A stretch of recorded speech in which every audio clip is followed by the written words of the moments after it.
மீன லக்னத்துல பிறந்திருக்கிறீங்க. லக்னத்திற்கு 12க்கு அதிபதி, 11க்கு அதிபதி. எப்பொழுதுமே இந்த மீனத்தில் பிறந்து சனி வலுத்தாருன்னா லேட்டா திருமணம் நடக்கும், தாமதமா திருமணத்தை கொடுத்துரும். ஏதேனும் 12ஆம் இடமும் முக்கியம், 11ஆம் இடமும் முக்கியம். 11ஆம் இடம் தான் நாம் அனுபவிக்கக்கூடிய அத்தனை விதமான அதிர்ஷ்டன்றதை விட லாபங்களை குறிக்கிறது. எல்லா விதமான ஆசை உணர்வுகள், ஆசையினால் வெற்றி, அத்தனை விதமான அடிஷனல் இன்கம், எல்லாமே அடிஷனல் லாபங்கள், மனமகிழ்ச்சி எல்லாம் இந்த 11ஆம் இடம். இந்த சனி பகவானோடு முதன்மையான தொடர்புகளை புதன் பெறும்பொழுது, ஏன்னா 4, 7க்கு அதிபதியா வந்துடுறார். புதன் சனியோட இருக்கிறது யோகம், பார்ட்னர் விஷயங்களையும் ஸ்ட்ரகிள் கொடுக்கறது இல்ல. அடுத்ததாக குரு பகவான் 3, 8க்கு அதிபதி. சுக்கிர தொடர்பை பெறக்கூடாது. சுக்கிர தொடர்பை வச்சா வெளிநாடு தூரதேசம் 3ஆவதா எடுத்துக்கலாம்.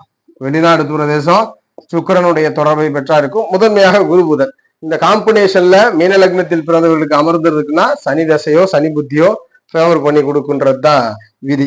சோ இந்த அமைவுகள்ல 12 லக்னத்திற்கும் நம்ம சனி என்ன மாதிரி இருக்கணும்ன்ற கிரகத்தை பார்த்தோம். இதுல